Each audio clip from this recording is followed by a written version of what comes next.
बिस्मिल्लाहिर्रहमानिर्रहीम। अस्सलाम वालेकुम स्टूडेंट्स, मेरा नाम इमरान अहमद है और मैं आपका कंप्यूटर साइंस का टीचर हूँ। स्टूडेंट्स, आज हम ग्रेड 8 का चैप्टर नंबर 6 देखेंगे और स्टूडेंट्स आज हम चैप्टर नंबर 6 की एक्सरसाइज को स्टार्ट करेंगे और देखेंगे कि एक्सरसाइज के अंदर हमारे पास कौन कौन से क्वेश्चंस अवेलेबल हैं और फिर उनके हम आंसर कैसे आइडेंटिफाई कर सकते हैं। तो आइए स्टूडेंट्स फिर आज का लेक्चर फॉर्मली स्टार्ट करते हैं। तो स्टूडेंट्स, ये हमारा चैप्टर नंबर 6 है जिसका नाम है इंट्रोडक्शन टू फ्लैश। आज हम इसकी एक्सरसाइज को स्टार्ट करेंगे और देखेंगे एक्सरसाइज के अंदर हमारे पास कौन कौन से क्वेश्चंस अवेलेबल हैं और फिर उनके आंसर कैसे आइडेंटिफाई किए जा सकते हैं, उसके बारे में आज मैं आपको डिटेल से बताऊंगा।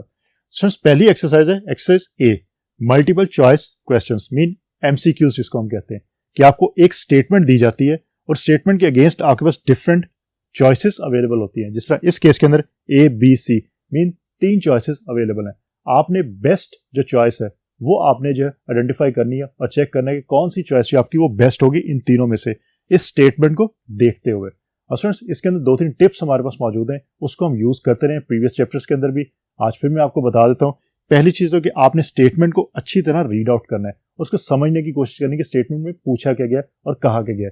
फिर उस स्टेटमेंट से रिलेटेड जो उसका एरिया है वो एरिया आइडेंटिफाई करें और देखें कि आपने चैप्टर के अंदर कौन से लेक्चर के अंदर इससे रिलेटेड इन्फॉर्मेशन ली थी और फिर उस लेक्चर को माइंड में लेके, उसके कॉन्सेप्ट्स को माइंड में लेके और फिर आइडेंटिफाई करने की कोशिश करें कि आंसर आपका क्या हो सकता है। और स्टूडेंट्स, कई दफा ये होता है कि आपके क्वेश्चन के अंदर मीन जो स्टेटमेंट आपको गिवन है उसके अंदर आपको आंसर भी अवेलेबल होता है या आंसर का हिंट आपको जरूर मिल जाता है। आप उस आंसर को या उसके हिंट को तलाश करने की कोशिश करें और वहां से भी आपको जो है आंसर समझने में या आंसर फाइंड आउट करने में आसानी हो सकती है। और तीसरी बात जो सबसे इंपॉर्टेंट वन है कि आपने तीनों ऑप्शंस को, अगर 3 ऑप्शंस है तो तीनों ऑप्शंस को आपने अच्छी तरह रीड आउट जरूर करना है। ऐसा नहीं कि अगर आपको पहली ऑप्शन सही लगती है तो आप ऑप्शन बी और सी को रीड आउट ना करें, क्योंकि कुछ क्वेश्चंस के अंदर ऐसा भी होता है कि आपकी पहली ऑप्शन भी ठीक होती है, दूसरी भी ठीक होती है और थर्ड में लिखा होता है ऑल ऑफ दीज। इसका मतलब है कि आपकी थर्ड जो ऑप्शन है वो आंसर में आएगी, लेकिन अगर आप पहली को सही समझते हो उसको सिलेक्ट कर लेते हैं और बी और सी को रीड नहीं करते तो फिर आपका आंसर जो है वो गलत हो जाएगा। तो ये चीज आपने याद रखनी है कि तमाम ऑप्शन को आपने रीड जरूर करना है। तो स्टार्ट करते हैं नंबर 1 से। Which of the following is the name of a component of the flash screen? Flash screen के जो कंपोनेंट्स हमने देखे थे उसमें से कौन सा कंपोनेंट है यहाँ पे मेंशन किया गया है। लेट्स सी कि ऑप्शंस कौन सी है हमारे पास, एरिया, जोन, स्टेज। तो याद रखिएगा फ्लैश स्क्रीन के अंदर जो आपका सबसे इंपॉर्टेंट कंपोनेंट है वो स्टेज ही होता है, जिसके अंदर आप तमाम एनिमेशन क्रिएट करते हो। तो यहाँ पे आपका आंसर जो है वो ऑप्शन सी होगा, स्टेज। तो मैं इसको सर्कल कर देता हूं। Number 2, which of the following is the name of a tool present in the tools panel? Tools panel के अंदर आपका कौन सा टूल जो अवेलेबल है, यहाँ पे 3 ऑप्शंस हैं, इनमें से कौन सा टूल है वो टूल पैनल के अंदर अवेलेबल है। स्टूडेंट्स, ये काम आप तब कर सकते हैं, ये आइडेंटिफिकेशन आप तब कर सकते हैं अगर आपने इसको यूज किया होगा। अगर आपने इसको यूज नहीं किया तो हो सकता है आपको प्रॉब्लम फेस करनी पड़ जाए, आपको समझना मुश्किल हो जाए कि इसका आंसर क्या हो सकता है। तो इसलिए मैंने लेक्चर्स में भी कहा था कि आप इसको करके जरूर देखिएगा। सो ऑप्शंस है टॉक, कोट, पेन। तो स्टूडेंट्स याद रखिएगा आपके टूल्स पैनल के अंदर पेन की ऑप्शन जो है वो यूज होती है, तो आप इसको फिर सिलेक्ट कर लेंगे। तो ऑप्शन सी इस केस में आपकी सिलेक्ट हो जाएगी। Number 3, the key used to make free hand drawings.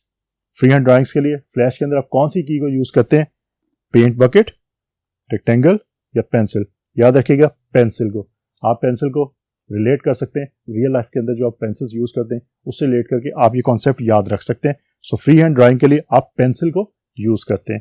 इस केस में आपका जो आंसर है दैट इज ऑप्शन सी। मैं इसको सिलेक्ट कर देता हूं। अब देखते हैं नंबर 4 के ऊपर हमारे पास कौन सी स्टेटमेंट अवेलेबल है और उसमें से हम जो बेस्ट ऑप्शन हमारे पास अवेलेबल है उसको हम कैसे सिलेक्ट कर सकते हैं। So let's see. So number 4, what is the keyboard shortcut to zoom in? Zoom in करने के लिए कीबोर्ड का शॉर्टकट कौन सा है, याद रखिएगा, ये आपको याद होना चाहिए। पहली ऑप्शन है control plus minus, B option है control plus P, C option है control plus is equal to. तो याद रखिएगा जूम इन करने के लिए आप किसको यूज करते हैं, control plus is equal to का जो निशान है उसको आप यूज करते हैं।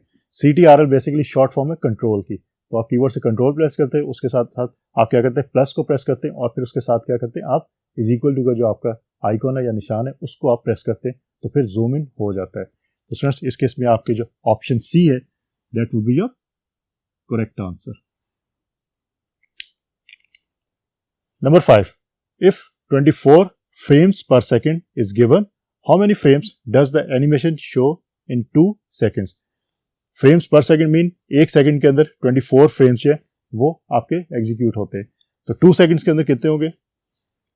सिंपल मैथमेटिक्स है, 24 को 2 से मल्टीप्लाई कर दें 48, तो आपका इस केस में आंसर जो होगा 48 फ्रेम्स पर सेकंड।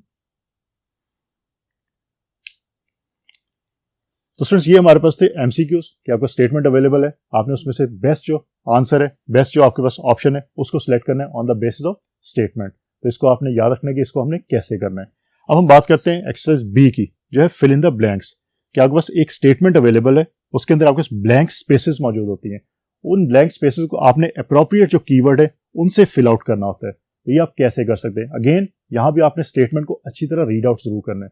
स्टेटमेंट को रीड आउट करने के बाद ये देखें कि वो स्टेटमेंट किस एरिया से ली गई है, और उस एरिया से रिलेटेड जो आपका लेक्चर था उसको माइंड में लेके आए और फिर आंसर लिखने की कोशिश करें, तो इंशाल्लाह आपका आंसर जो गलत नहीं होगा। So number 1 is control plus minus is the keyboard shortcut for.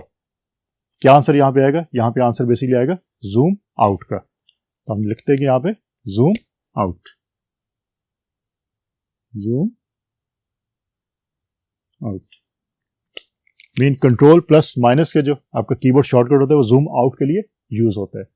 Number 2, if the colour of an object changes with time, mean time के साथ अगर आप ऑब्जेक्ट का कलर चेंज कर रहे हैं, then we label it as an or dash tween. अब कौन सी आपने 2 पढ़ी थी, मोशन और शेप, तो इसमें आपके कौन सा आंसर आएगा? याद रखिएगा यहां पे आपको हिंट अवेलेबल है टाइम का। तो टाइमलाइन का कॉन्सेप्ट आपने किस में पढ़ा था? आपने इनफैक्ट पढ़ा था शेप ट्यून के अंदर। तो याद रखिएगा यहां से आप आइडिया कर सकते हैं, और ये बात हमने एमसीक्यूज के अंदर भी देखी थी कि आपको स्टेटमेंट के अंदर आंसर जो उसका हिंट मिल सकता है। तो यहां भी आपको हिंट मिल गया टाइम का, तो टाइमलाइन आपने यूज की थी शेप ट्यून के अंदर। तो हम इसको यहां पे लिख देते हैं shape.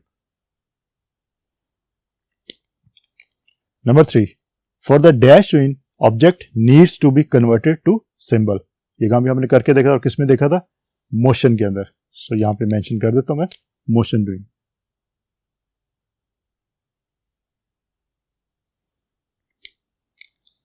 Number 4, by pressing dash we can see how the shape tween looks like. हमें शेप ट्यून को रन करना है, तो हम कौन सी की जो कीबोर्ड से प्रेस करते हैं वो बेसिकली कंट्रोल प्लस एंटर को प्रेस करते हैं। तो ये चीज आपने याद रखनी है। मैं यहां पे लिख देता हूं कंट्रोल प्लस एंटर। तो फ्रेंड्स ये थे हमारे पास फिल इन द ब्लैंक्स के स्टेटमेंट अवेलेबल है। आपके पास एक ब्लैंक स्पेस है, आपने अप्रोप्रिएट कीवर्ड के साथ उस ब्लैंक स्पेस को फिल आउट करना होता है। तो ये चीज आप याद रखिएगा कि इसको आपने कैसे करना है। मेजर चीज आपने ये याद रखनी है कि जो आपको स्टेटमेंट है वो स्टेटमेंट किस एरिया से, मीन आपके चैप्टर के अंदर किस टॉपिक से रिलेटेड है वो स्टेटमेंट। अगर ये आप आइडेंटिफाई कर लेते हैं तो आपके लिए आंसर जो ढूंढना है वो बहुत आसान हो जाता है। तो इसके लिए आपको जो वो लेक्चर्स अच्छी तरह समझने पड़ेंगे, सुनने पड़ेंगे, फिर आप ये काम कर सकते हैं। तो स्टूडेंट्स अब देखते हैं कि हमारे पास नेक्स्ट एक्सरसाइज के अंदर कौन से क्वेश्चंस अवेलेबल है, उनका आंसर फिर हम कैसे आइडेंटिफाई कर सकते हैं। So let's see exercise C, tick the correct and cross the wrong ones. इसमें आपका स्टेटमेंट अवेलेबल होती है और आपने ये देखना है कि ये स्टेटमेंट आपकी जो है वो राइट स्टेटमेंट है कि रॉन्ग स्टेटमेंट है, या ट्रू है या फॉल्स है। तो ये चीज आपने चेक करनी होती है। अगेन स्टेटमेंट को अच्छी तरह रीड आउट करें और इसका टॉपिक जो है या एरिया आइडेंटिफाई करें, किस एरिया से या किस टॉपिक से ये स्टेटमेंट आपके पास मौजूद है। फिर उससे रिलेटेड जो कॉन्सेप्ट आपने लिया था उस कॉन्सेप्ट को माइंड में लेके और फिर आंसर दें, तो इंशाल्लाह आपका आंसर गलत नहीं होगा। So number 1 is flash is a software delivered by Google. ये हमने पहले लेक्चर के अंदर बात की थी कि फ्लैश जो है वो किसने हमें दिया? वो एडोब ने दिया, वो गूगल ने हमें नहीं दिया। तो इसका मतलब कि ये आपकी स्टेटमेंट जो है ये स्ट्रेट फॉरवर्ड स्टेटमेंट क्या होगी? ये आपकी रॉन्ग स्टेटमेंट हो जाएगी। Number 2, if we click on the rectangle tool and press shift while we drag the mouse pointer, no difference will be seen due to shift key। Students ये काम आप लोगों को मैंने कहा था कि करके देखिएगा। जब आप शिफ्ट को यूज करते हैं रेक्टेंगल टूल के साथ तो फिर आपकी रेक्टेंगल ड्रॉ नहीं होती, आपके स्क्वेयर्स ड्रॉ होना शुरू हो जाते हैं। तो ये चीज याद रखिएगा। इसका मतलब है कि जो यहाँ पे मेंशन है ये चीज नो डिफरेंस, ये गलत है। डिफरेंस होता है, मीन सिर्फ आपके जो वो स्क्वेयर जो ड्रॉ होना शुरू हो जाते हैं। तो फिर इसका मतलब है कि ये आपकी स्टेटमेंट जो है ये फॉल्स स्टेटमेंट है या रॉन्ग स्टेटमेंट है। Number 3, text tool in T can also be used for free hand writing on the stage. ये काम भी हमने करके देखा था कि टेक्स्ट टूल जो है वो फ्री हैंड राइटिंग के लिए यूज नहीं होता। उसके लिए हमारे पास जो है वो डिफरेंट टूल्स अवेलेबल है। टेक्स्ट टूल आपका सिर्फ कंप्यूटर के जो फॉन्ट्स है उनको अगर आपने अपनी एनिमेशन के अंदर पुट करवाना है तो वो आप करवा सकते हैं टेक्स्ट टूल के थ्रू। तो इसका मतलब है कि ये आपकी स्टेटमेंट क्या है, ये रॉन्ग स्टेटमेंट है। Number 4, in motion train the object will always move along a straight line. Students ये एग्जांपल हमने करके भी देखी थी कि हमने स्ट्रेट लाइन में पहले ऑब्जेक्ट को मूव करवाया था, फिर हमने इसको कर्व लाइन में कर दिया था। तो इसका मतलब कि आप पाथ चेंज कर सकते हो, जरूरी नहीं है कि स्ट्रेट लाइन में ही आपका ऑब्जेक्ट मूव हो। तो यहाँ पे जो स्टेटमेंट है in motion train the object will always move along a straight line, ये आपकी स्टेटमेंट जो है ये फॉल्स स्टेटमेंट है, या इसको आप कह सकते हैं रॉन्ग स्टेटमेंट। तो इसको मैं क्रॉस कर देता हूँ। तो स्टूडेंट्स इस तरह आप लोग जो है वो किसी भी स्टेटमेंट की बेस के ऊपर उसको देखते हुए, उसको समझते हुए आप ये आइडेंटिफाई कर सकते हैं कि वो क्रॉस है या वो राइट है। मीन वो आपकी राइट है स्टेटमेंट, या रॉन्ग है, ट्रू है या फॉल्स है। तो स्टूडेंट्स आज बेसिकली हमने चैप्टर नंबर 6 जो हमारा फ्लैश से रिलेटेड था उसकी एक्सरसाइज को स्टार्ट किया, जिसमें एक्सरसाइज ए में हमने ये देखा कि अगर हमारे पास एक स्टेटमेंट अवेलेबल है, उसके अगेंस्ट हमारे पास कुछ ऑप्शंस अवेलेबल है, हमने बेस्ट ऑप्शन कैसे सिलेक्ट करनी है। फिर हमने एक्सरसाइज बी के अंदर देखा कि अगर हमारे पास फिल इन द ब्लैंक्स है, मीन एक स्टेटमेंट अवेलेबल है, उसके अंदर हमारे पास ब्लैंक स्पेस है, हमने उस ब्लैंक स्पेस को किसी अप्रोप्रिएट कीवर्ड के साथ जब फिल आउट करना है तो कैसे करना है।